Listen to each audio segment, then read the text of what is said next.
Hello friends, इस video में मैं आपको बताऊंगा कि कोर क्या होती है और क्या वाकई ज्यादा कोर आपके प्रोसेसर के लिए जरूरी है। So without any further delay, let's get started.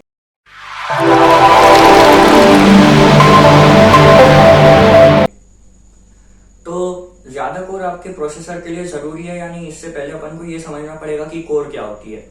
तो कोर बेसिकली आपकी प्रोसेसर में जो है रहती है, और ये कुछ, इसको अगर मैं एग्जांपल के तौर पे समझाऊं तो ये कुछ ऐसी चीज है कि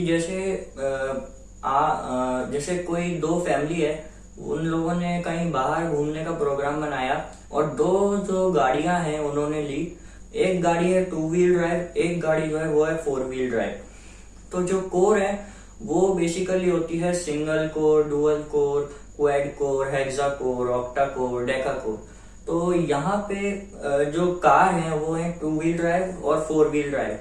तो जो 2 व्हील ड्राइव होती है उसे अपन अगर कोर के अकॉर्डिंग समझे तो वो एक हिसाब से 2 व्हील ड्राइव है, लेकिन वो डुअल कोर है। और जो 4 व्हील ड्राइव है जिसमें इंजन जो है वो चारों टायर को पावर दे रहा है, वो बेसिकली कहलाती है क्वाड कोर। यानी चारों टायर, चार चीजें, मतलब चार जो चीज है कोई, उनकी वजह से काम हो पा रहा है, मतलब उन्हीं को हो रहा है। ठीक है, अब ये ऐसा है कि भाई जैसे दो फैमिली है, वो घूमने गई, तो एक 2 व्हील ड्राइव थी, एक 4 व्हील ड्राइव।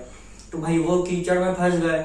अब जैसे कीचड़ में जैसे फंसे तो उसमें उनके साथ हुआ क्या कि जो 2 व्हील ड्राइव थी उसमें इंजन जो है आगे के 2 व्हील कोई पावर दे रहा था, और जो क्योंकि वो फ्रंट व्हील थी, फ्रंट व्हील ड्राइव, और रियर व्हील इसीलिए जो है बैठे थे कि भाई फ्रंट व्हील चलेगा तब तो हम चलेंगे।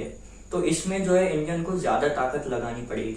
और वहीं जो क्वाड कोर, यानी कि जो 4 टायर वाली जो गाड़ी थी, यानी कि अपनी व्हाट टू से क्वाड कोर वाली गाड़ी, यानी 4x4, 4x4, उस गाड़ी में इंजन ने चारों टायर को अलग अलग पावर दी। मतलब उसमें चारों टायर ताकत के थ्रू घूमते हैं।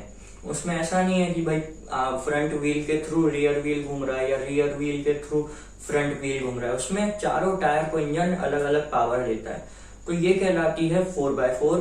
आपको साथ में ये भी पता चल गया। अब इसमें क्या हुआ कि ऑब्वियसली चांस है इसमें जो है क्वाड कोर यानी कि 4x4 की निकलने की चांसेस ज्यादा रहेगी। तो अपन को इससे ये साबित होता है कि भाई ज्यादा कोर से वैसे ही जो है प्रोसेसर में भी कुछ ज्यादा कोर रहती हैं। तो जितनी ज्यादा कोर रहती है उतना प्रोसेसर पे लोड कम पड़ता है, जिससे काम बहुत अच्छे से होता है।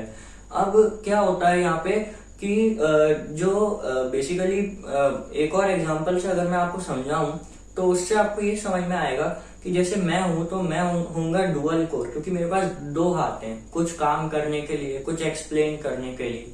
तो अब जैसे मुझे किसी ने मैथ्स का क्वेश्चन दिया 2+2, तो मुझे उसको सॉल्व करने में कोई दिक्कत नहीं है। वहीं अगर किसी ने मुझे बहुत हैवी क्वेश्चन दे दिया और वो क्वेश्चन जो है एटलीस्ट 5 या 6 स्टेप्स में पूरा होगा, तो वो जो क्वेश्चन है उसमें क्या हो रहा है कि ये अपना क्या कहते हैं, मुझे पहला स्टेप अगर मैंने सॉल्व नहीं किया तो मैं सेकंड स्टेप में नहीं जा पाऊंगा, और ऐसे ऐसे करके वो क्वेश्चन ही सॉल्व नहीं हो पाएगा।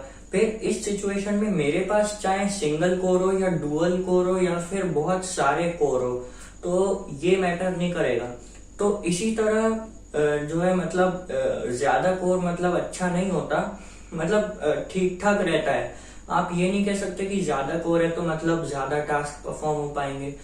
वो टास्क के पे डिपेंड है कि आप कौन कौन से टास्क करते हो, उसके अकॉर्डिंग ही कोर जो है वो होती है। ठीक है, सो ये सब जो है चीजें रहती हैं।